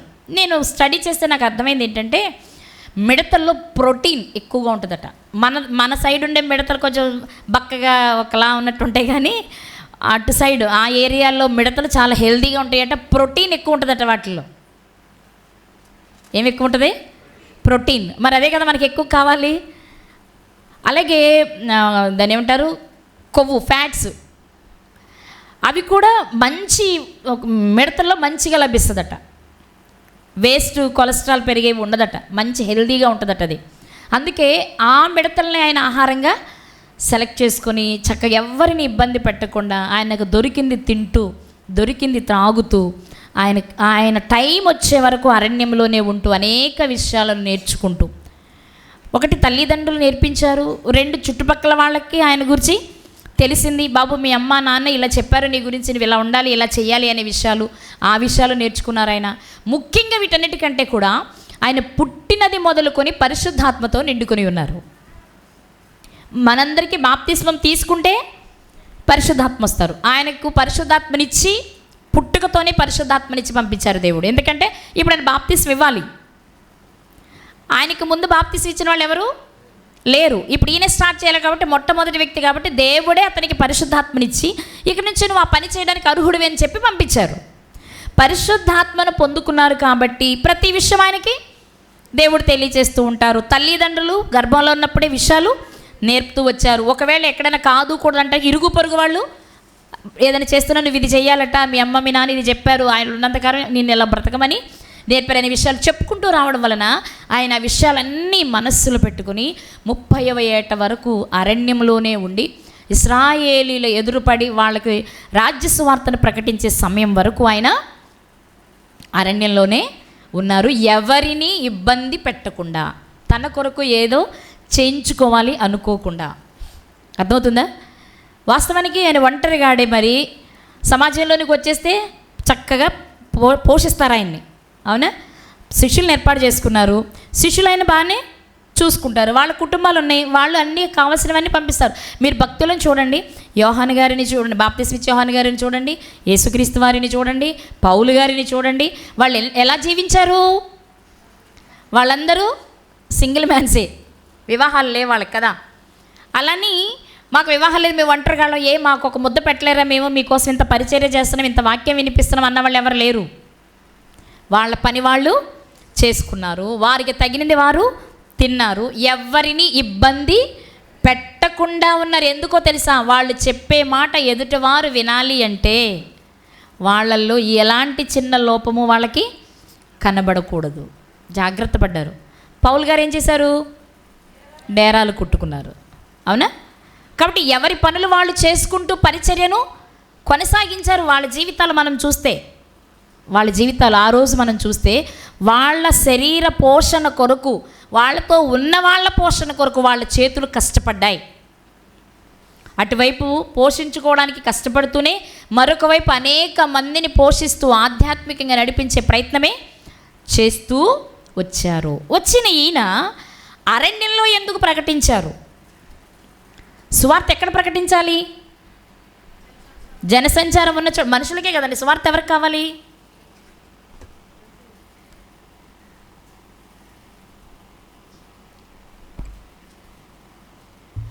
సువార్త ఎవరికి కావాలి? మనుషులకి కదా. మరి అరణ్యంలో ఎందుకు కేకలు వేశారు? అసలు అరణ్యంలోనే కేకలు వేశారా? మత్తయి సువార్త 3వ అధ్యాయం 3వ వచనం. మత్తయి సువార్త 3వ అధ్యాయము 3వ వచనం. ప్రభువు మార్గము సిద్ధపరచుడి, ఆయన త్రోవలు సరాళము చేయుడని అరణ్యములో కేకవేయు ఒకని శబ్దము అని ప్రవక్త అయిన యెషయా ద్వారా చెప్పబడిన వాడు ఇతడే. ఇంతకీ ఇతని కేకలు ఎక్కడ వేస్తున్నాడు అంటే అరణ్యంలోనే బ్రతుకుతున్నాడు కాబట్టి ఆ చెట్లకి, ఆ జంతువులకి, ఆ పక్షులకి చెప్పాడు ఆ సువార్తని. మనుషులకి చెప్పలేదు ఆయన. అరణ్యంలో ఎవరున్నారు? అక్కడక్కడ ఉన్నారు అని మాట్లాడుకున్నాం కదా. ఎడారిలో కూడా అక్కడక్కడ మనుషులు, జనసంచారం అక్కడక్కడ అంటే ఎక్కువగా ఉండరు. ఆ మనుషులకు కూడా సువార్తను వినిపించడానికి ఈయన ఉపయోగపడ్డారు. ఈయన ఒక శబ్దం అన్నమాట. అంటే ఇక్కడ మనం గమనించాల్సింది ఏంటంటే తనకిచ్చిన పనిని నిర్మోహమాటంగా ప్రకటించే గుణం కలిగిన వ్యక్తి. చాలా గట్టిగా మాట్లాడారట. శబ్దం అనే మాట వింటున్నాం మనం కదా. మనం అదే విషయాన్ని యెషయా గ్రంథం 40వ అధ్యాయం 3వ వచనంలో కూడా చూస్తాం మనం. యెషయా గ్రంథం 40వ అధ్యాయం 3వ వచనంలో, ఆలకించుడి, అడవిలో ఒకడు ప్రకటించుచున్నాడు, ఎట్లనగా అరణ్యములో యెహోవాకు మార్గము సిద్ధపరచుడి, ఎడారిలో మా దేవుని రాజమార్గము సరళము చేయుడి. ప్రతి లోయను ఎత్తు చేయవలెను, ప్రతి పర్వతమును ప్రతి కొండను అణచవలెను, వంకరవి చక్కగాను కరుకైనవి సమముగాను ఉండవలెను. ఇంతకీ అరణ్యంలో ఈయన కేకలు వేయడం వెనుకున్న ఆంతర్యం ఏంటి అని గనక ఆలోచన చేస్తే, అక్కడున్న ప్రజలకు వాక్యాన్ని వినిపించడం ఒకటైతే ఇక్కడ ఆధ్యాత్మిక పాఠం ఒకటి ఉంది. అదేంటి అంటే అప్పటికి సమాజం అంతా కూడా అరణ్యంలానే మారింది. యేసుక్రీస్తు ప్రభువారు ఈ లోకంలోనికి వచ్చేటప్పటికి పరిస్థితులు ఎలా ఉన్నాయి? చక్కగా అందంగా అద్భుతంగా దేవుడంటే చాలా భయభక్తులు కలిగి, లేదా దేవుని పనిచేసే శాస్త్రులు, పరిసయ్యులు, ధర్మశాస్త్రోపదేశకులు లాంటి వాళ్ళు నీతి న్యాయాలతో కూడిన భక్తి చేస్తున్నారా? ఎలా ఉండుంటుంది మరి అప్పుడు సమాజం? అసలు దేవుడు కోరుకున్న పిల్లలు కానీ, దేవుడు ఏర్పాటు చేసుకున్న పిల్లలు కానీ ఉండి సరైన రీతిలో ఉంటే ఈయన అరణ్యంలో కేకలు వేయవలసిన అవసరత లేదు. కానీ ఇక్కడ విషయం ఏంటి అంటే అరణ్యంలో కేకలు వెనుక ఆంతర్యం ఒకసారి మనం ఆలోచిస్తే, అరణ్యంలో కేకలు అనేది మనం ఆలోచిస్తే ఆధ్యాత్మిక కోణంలో ఏం నేర్పిస్తుంది అంటే సమాజమే ఒక అరణ్యంగా మారిపోయింది. అక్కడక్కడ మనుషులు అరణ్యాల్లో ఉన్నారు, ఎడారిలో ఉన్నారని చెప్పుకుంటున్నాం కదా. సమాజంలో కూడా దేవుని కొరకు బ్రతికేవారు అక్కడొకరు మాత్రమే ఉన్నారు. అర్థం చేసుకోవడానికి ప్రయత్నం చేయండి. ఆయన అరణ్యంలో ఎందుకు కేకలు వేశారు? ఏమని కేకలు వేస్తున్నారు? ప్రతి ఎత్తు పల్లం చేయబడాలి, ప్రతి ఎత్తు చేయబడాలి, కరుకైనవి నునుపవ్వాలి, అన్నీ సమముగా ఒక లెవెల్లోనికి రావాలి. మనం ఇల్లు కట్టుకోవాలనుకున్నామండి, మన ఇల్లు బాగా గుంటగా ఉందనుకోండి, మీరేం చేస్తారు? గుంటలో కడతారా? కొంచెం ఎత్తేస్తారా? కొంచెం ఎత్తేస్తాం. లేదు, కొన్ని చోట్ల మనం పనిచేసేటప్పుడు మన పొలంలోనే మనం పంట వేయాలనుకున్నాం, ఒక చోట ఎత్తుగా ఉంది, ఒక చోట గుంటగా ఉంది, ఏం చేస్తారు? చక్కగా సరి చేస్తాం కదా. ఇదివరకు తరాలు వేయడం అనేవాళ్ళు, గట్లు వేయడం, తరాలు వేయడం అంటే ఏంటి? ఆ పల్లంగా ఉన్న వాటిలో మట్టేసేవాళ్ళు, ఎత్తుగా ఉన్న చోట తీసేదాన్ని చేసి చూస్తే మడి ఎలా ఊడవడానికి సిద్ధపరిచిన మడి ఎలా ఉండేది? సమానంగా చతురస్రాకారంలో చక్కగా నీట్గా కనిపించేది. ఎందుకు? దాని మీద వేసే విత్తనము అంత ఒకేలా ఉండాలి, అంటే అంత సమముగా ఉండాలి. యేసుక్రీస్తు వారు ఈ లోకంలోనికి వచ్చి తన రాజ్యాన్ని స్థాపించాలి అనుకుంటున్నారు. అలాంటి తరుణంలో సమాజంలో మేమే గొప్ప అనుకునే వారిని అణచాలి, మేమెందుకు పనికిరాము అనుకునే వారిని లేపాలి, మాకే అంతా తెలుసు అనే గర్విష్ఠులను అణచాలి. ఇవన్నీ సరిచేసి ఒక త్రాటికి తెచ్చిన తరువాత రాజ్యాన్ని భూమి మీద యేసుక్రీస్తు వారు స్థాపించాలి. అందుకే యోహాను గారిని ఎందుకు పంపించారు అంటే సరిచేసి రాజ్యాన్ని స్థాపించడానికి వెనుక ఒక ఆయన వస్తున్నాడు, ఆయన వచ్చి స్థాపించే లోపు మీరు మనసు మార్చుకుంటే బాగుంటుంది అని ఆయన నివసిస్తున్న ప్రాంతంలో ఇక్కడ మనం చాలా విషయాలు జ్ఞాపకం చేసుకోవచ్చు. మొదట ఎవరిని రక్షించుకోవాలి? మనకి తిమోతి గారి పత్రిక ప్రకారం 5:8 ప్రకారం స్వకీయులను, అదేనా, ఎవడైనను తన స్వకీయులను విశేషముగా తన ఇంటి వారిని సంరక్షించుకోవాలి. ఇప్పుడు ఈయన నేటివ్ ప్లేస్ ఏది? యూదయ ప్రాంతంలోని కొండసీమ, ఆ అరణ్య ప్రాంతాల్లోనే నివసించేవారు ఆయన. కాబట్టి అతనికి తెలిసిన ప్రాంతంలోని తన వారందరినీ ముందు రక్షించుకోవాలి. అదేవిధంగా తనకు ఇశ్రాయేలీయుడు లేక యూదుడు కాబట్టి తన జాతి వారిని రక్షించుకోవాలి కాబట్టి అక్కడ కేకలు వేస్తున్నాడు, విషయాలన్నీ చెప్తున్నారు. రెండవ విషయం ఏంటి అంటే సమాజం అరణ్యంగా మారింది. ఈ అరణ్యంగా మారిన ఈ సమాజంలో మళ్ళా పచ్చని మొక్కలు మొలకెత్తాలి అంటే ఇది చదును చేయబడాలి. ఆ చదును చేయడానికి నా వెనుక ఒక ఆయన వస్తున్నాడు. ఆయన చాలా సమీపంగా ఉన్నాడు. ఆయన డైరెక్ట్గా వచ్చేస్తే బరువు తెలియదు మనకి, అవునా కాదండి? ఇప్పుడు మనం ఇలా కూర్చొని మాట్లాడుకుంటూ ఉండగానే ఏ శబ్దము లేకుండా, ఏ హడావిడి హంగామా లేకుండా సీఎం చంద్రబాబు నాయుడు గారు వచ్చి ఫ్రంట్ సీట్లో కూర్చున్నాడు అనుకోండి, ఇక్కడికి వచ్చాక మనం ఆశ్చర్యపోతాం. కానీ ఏంటి, ఏం హడావిడి లేదేంటి, ఎవరు రాలేదేంటి, ఆయన వెనక సైన్యం మీద అదేది ఇదేది అనుకుంటాం కదా. అసలు అలా వస్తారా? ఆయన సాధ్యమైనంతరకు అలా వస్తారా? రారు. ఎలా వస్తారు మరి?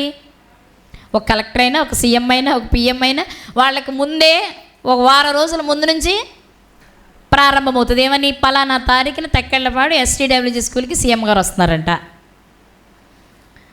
అంతేనా? వారం రోజుల ముందు నుండే ఆ స్కూల్కి వస్తున్నారంట కదా, సీఎం గారు వస్తున్నారంట కదా అని మాట్లాడుకుంటారు పబ్లిక్. ఇక దగ్గరకు వచ్చే కొలది బ్యానర్స్ కట్టి, బ్యాండ్ మేళం పెట్టి, సున్నాలు కొట్టి, అప్పటి వరకు పరమ దరిద్రంగా ఉన్నదాన్ని కూడా చక్కగా నీట్గా చేసి సున్నాలేసి ముస్తాబు చేసి పిచ్చుంటాం కదా.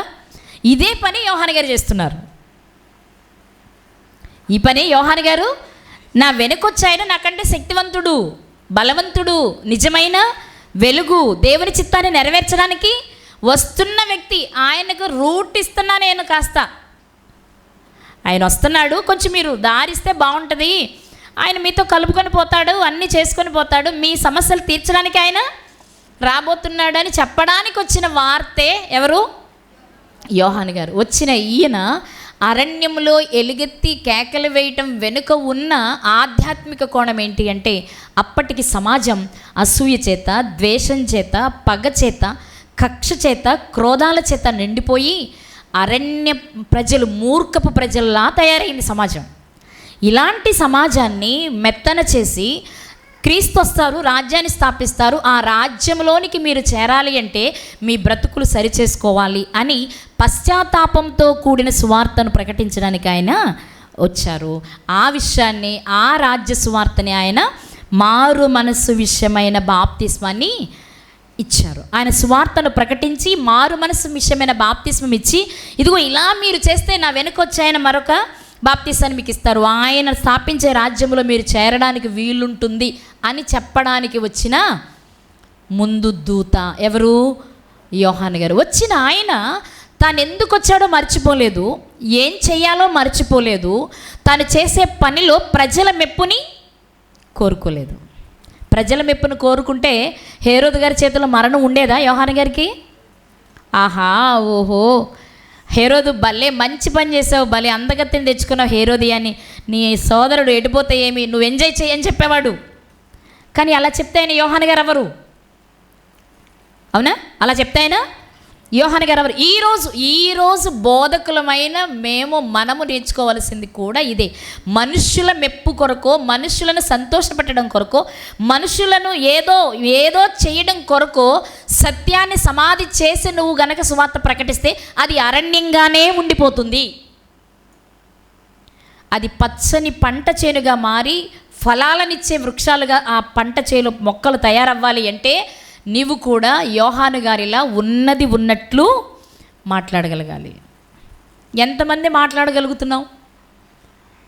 ఉన్నది ఉన్నట్లు ఎంతమంది మాట్లాడగలుగుతున్నాం? సమయం వచ్చి అంటే యుక్తిగా మాట్లాడడం వేరు, మనం తప్పించుకొని పేరు కోసం మాట్లాడడం వేరు. యోహాను గారిని అరణ్యంలో కేకలు వేయి శబ్దము అని చెప్పిన మాట వెనుక ఆంతర్యం ఏంటి అంటే సమాజం ఒక అరణ్యంలా తయారైపోయింది. ఈ సమాజాన్ని బాగు చేయడానికి నా వెనుక ఒక బలవంతుడు వస్తున్నాడు. నేను చాలా సాధారణమైన వాడను, నేను చాలా నువ్వెవరివి, నువ్వు ఏలియావా అని అడిగారు. అబ్బాయి కాదండి. నువ్వు మోసేవా? అయ్యో కాదండి. మెస్సీయవా? అయ్యో అసలే కాదండి. మరి ఎవరివి? నేను మామూలుగా యోహానండి నా పేరు, మా నాన్న జకరియా, మా అమ్మ ఎలిజబెత్ అండి, నాది ఈ జీవితమేనండి. ఆయన గూర్చి ముందుగా చెప్పడానికి పంపబడిన ఒక శబ్దాన్ని, ఒక దూతను ఆ మార్గం సరళం చేయడానికి మాత్రమే నేను వచ్చాను, కానీ ఆ మార్గం నేను కాదు. ఆ మార్గము నేను కాదు, ఆ వెలుగు నేను కాదు, ఆయన్ను నేను కాను అని ధైర్యంగా నిజంగా అవకాశం వస్తే, ఓ నన్ను అందరూ యేసయ్య అనుకుంటున్నారు, మెస్సయ్య అనుకుంటున్నారా, ఓకే రైట్, అవును నేనే అనొచ్చు. ఎందుకంటే సమాజం అంతా ఆయనే ఏలియా అనుకుంటుంది, ఆయనే మోషే అనుకుంటుంది, ఆయనే మెస్సయ్య అనుకుంటుంది. కాబట్టి నువ్వు మెస్సయ్యవా అంటే అవునని కొద్ది రోజులు గంటేయచ్చు, నెట్టుకెళ్ళిపోవచ్చు సమాజంలో. కానీ అలా చెప్పడానికి ఆయన ఎందుకు ఇష్టపడలేదు? తల్లి గర్భంలో ఉండగా నేర్పింది. మోమాటము లేని బోధ చేయాలి. నా కుమారుడు నీకు మాట చెప్తాను విను, రాబోవు ఏలియా అనే పేరు నీకుంది, నా గర్భాన పుట్టే నీకు ఆ పేరు ఉంది, రాబోవు ఏలియా ఇత్తడే అనే విషయాలు చెప్తారు. కాబట్టి ఒకనాడు ఆ ఏలియా ఎలా రోషంగా దేవుని కొరకు బ్రతికాడో నువ్వు అలాగే బ్రతకాలి. నీ వలన దేవునికి మహిమ రావాలి తప్ప, ఒకవేళ మహిమ తేలేకపోతే వదిలే, కానీ నీ వలన అవమానం ఎట్టి పరిస్థితుల్లో కలగకూడదని తల్లిదండ్రులు ఇద్దరు నేర్పించారు తాము ఉన్నంతకాలం. ఆ తల్లిదండ్రులు నేర్పిన బాటలోనే ఒక ప్రత్యేకమైన జీవితాన్ని జీవించి ప్రభు మార్గాల్ని సరళం చేయడానికి వచ్చిన వ్యక్తే బాప్తిస్మిచ్చు యోహాన్ గారు. ఆయన మాట ప్రత్యేకం, ఆయన వస్త్రధారణ ప్రత్యేకం, ఆయన ఆహారం ప్రత్యేకం, ఆయన పని ప్రత్యేకం, అన్ని ప్రత్యేకం. అంతే ప్రత్యేకంగా అన్నిటికీ న్యాయం చేసి వెళ్ళిపోయారు ఆయన ఈ లోకాన్ని వదిలి. ఒక హతసాక్షిగా కదా, దేవుని పనిలో వచ్చిన మరణాన్ని అనుభవించిన వ్యక్తిగా ఆయన వెళ్ళిపోయారు. ఎందుకు ఆయన జీవితాన్ని దేవుడు మన కొరకు వ్రాయించారు అంటే, నీకు అప్పగించబడిన పనిని చేయడానికే ఈ లోకానికి వచ్చావు. ఇక్కడికి వచ్చాక నువ్వు కొన్ని బంధాలు ఏర్పాటు చేసుకున్నావు, తల్లిని, తండ్రిని, భర్తని, భార్యని, పిల్లలని. ఈ బంధాలలో బందీ అయిపోయి ఏం చేయనండి మా ఆవిడ సహకరించట్లేదు, ఆవిడ సహకరించాక చేస్తానండి. ఆవిడ ఎప్పుడు సహకరిస్తుంది? అసలు సహకరిస్తుందని గ్యారంటీ ఉందా? మరి వాళ్ళని నమ్ముకొని నువ్వు పరిచర్యను ఆపేస్తే, అందుకే నా వలే ఉండడం మంచిదన్నారు పౌలు గారు కదా. అలానే కుదరదు, అన్ని సందర్భాల్లో మనకు కుదరదు. కానీ ఏం చేయొచ్చు అంటే, ఇదిగో జకరియా ఎలిజబెత్ దంపతుల్లా ఒకరినొకరు, ప్రతి ఇంటిలో కోపాలు తాపాలు ఇలాంటివి ఉంటాయి. కానీ దేవుని వాక్య విషయం వచ్చినప్పుడు ఒకరినొకరు అర్థం చేసుకొని, ఒకరిని ఒకరు పురికొల్పుకొని, మనం మాట్లాడుకున్నాం, ఇద్దరు జత కూడి నడుచుట మంచిది, ఒకడు పడిపోతే మరొకడు లేపడానికి వీలుంటుంది. కాబట్టి ఈరోజు దేవుని వాక్యం యోహాను గారి ద్వారా మనకేమి నేర్పిస్తున్నారు దేవుడు అని కనుక మనం ఆలోచన చేస్తే మనకు అర్థమయ్యే విషయం ఏంటి అంటే, సమాజం ఒక అరణ్యంగా మారిపోయింది. ఈరోజు కూడా అలా లేదా? ఈరోజు ఉన్న సమాజంలో ఉన్న వాళ్ళు ఎలా ఉన్నారంటే, నేను చెప్పింది రైట్ అంటే నేను చెప్పింది రైట్, నేను చెప్పింది నువ్వు వినట్లేదు కాబట్టి నా సంఘ సభ్యులు నీ దగ్గరికి రారు, నీ సంఘ సభ్యులు నా దగ్గరికి రావద్దు, ఎవరి సంఘాలు వాళ్ళు కట్టుకుందాం, ఎవరిది వాళ్ళు తిందాం, ఎవరి బ్రతుకులు వాళ్ళు బ్రతుకుదాం, సహోదరుల ఐక్యత అసలు మనకి వద్దు, మనకు అది పడదు అనుకుని ఎవరి గూడు వాళ్ళు కట్టుకుంటున్నారు. నిజంగానే వాక్యం వినడం తప్పు కాదు కదా, ఎవరు చెప్పిన వాక్యాన్ని వినొచ్చు, అది లేఖనానుసారంగా ఉందో లేదో చూసుకోవచ్చు, ఉంటే కొనసాగించవచ్చు, లేదు అనుకుంటే విడిచిపెట్టేయచ్చు, అవకాశం ఉంది కదా. నా చిన్నప్పుడు అండి ఎక్కడ మీటింగ్ చేసినా, అది ఏ సంఘమైనా, అందరు ట్రాక్టర్లో పలోమని బయలుదేరేవాళ్ళు. అప్పుడు ఆటోలు లేవు. పిల్లిపాడు కానీ పుల్లపర్రు కానీ మీటింగ్లు జరిగితే నడకే, మేము నడుచుకుంటూనే వెళ్ళేవాళ్ళం. నడుచుకుంటూ రొప్పుకుంటూ అక్కడికి వెళ్ళగానే మమ్మల్ని చూడగానే పాటించేవాళ్ళు, ఆయాసంతో పాడలేక నెక్స్ట్ పాడతామనేవాళ్ళు. కాబట్టి ఆ రోజుల్లో నిజంగానే అంత స్వచ్ఛంగా వాక్యాన్ని విన్నాం, ఎవరు చెప్పినా వినేవాళ్ళం. మరి ఈరోజు ఒకవేళ ఎక్కడైనా మీటింగ్ జరిగి కరపత్రాలు అలాంటివి మనం చూసినా, అది మన సంఘం కాదు కాబట్టి మనం వెళ్ళక్కర్లేదు అనే బ్యాచ్ ఒకటైతే, అసలు మీరు వెళ్ళొద్దు అనే బ్యాచ్ ఇంకొకటి. కానీ దేవుని వాక్యం ఏం చెప్తుందంటే, ఈరోజు సమాజం కూడా అరణ్యంలానే తయారైంది. ఎవరి గూడు వాళ్ళు కట్టుకుని, ఎవరి బందీలలో వాళ్ళు బందీ అయి బ్రతుకుతున్న సమాజానికి సత్యాన్ని నీవు పరిచయం చేయాలి అంటే నీవు నిర్మోహమాటమైన బోధ చెయ్యాలి. ఆ పని ఈరోజు నీ మీద కూడా ఉంది. అది నువ్వు ఎత్తుకుంటే నీవు మరొక బాప్తిస్మిచ్చు యోహాను గారిలా ఉండగలవు. కానీ వాళ్ళ కఠినంగా మాట్లాడి చెప్పడానికి బోధకులు ఇష్టపడట్లేదు. కఠినంగా చెప్తే వినే స్థితిలో విశ్వాసులు లేరు. ఏంటి మీరు గట్టిగా మాట్లాడుతున్నారు, ఇంకోసారి ఆలోచించుకోండి, లేదంటే నెక్స్ట్ మంత్ నుంచి మీరు ఇక్కడ ఉండరు, ట్రాన్స్ఫర్. అది కాదు మనం నేర్చుకోవాల్సింది. ఓకే, ఈ బోధకుడు ఇది చెప్పాడు, ఇది లేఖనానుసారంగా ఉందా లేదా అని పరిశీలించుకోవాలి. ఒక్కటే మీకు చెప్పాలనుకుంటున్నాను ఈరోజు, బాప్తిస్మిచ్చు యోహాను గారు అరణ్యంలోనే ఎందుకు నివసించారు అంటే, బోధించే వరకు అనేక విషయాలు తాను నేర్చుకున్నారు. అక్కడ పరిశుద్ధాత్మ ద్వారానే నేర్చుకున్నారా, దేవదూతల ద్వారా నేర్చుకున్నారా, లేకపోతే ఆత్మశక్తి వలన ధర్మశాస్త్రంలో ఉన్న విషయాలను స్టడీ చేశారా మనకు తెలీదు. కానీ అక్కడ ఉండి నేర్చుకుని ప్రత్యక్షత పడవలసిన సమయం వచ్చినప్పుడు సంపూర్ణంగా నేర్చుకున్న వాడై వచ్చాడు. తన బ్రతుకే ఒక ప్రత్యేకంగా బ్రతుకుతూ నశించిపోతున్న అరణ్యంలా మారిపోయిన సమాజానికి అద్భుతమైన మంచి గింజలు. మంచి గింజలు అంటే మళ్ళీ పంట వేయడానికి క్రొత్తగా మళ్ళీ మనం విత్తనాలు చల్లుతాం కదా, మాట్లాడండి.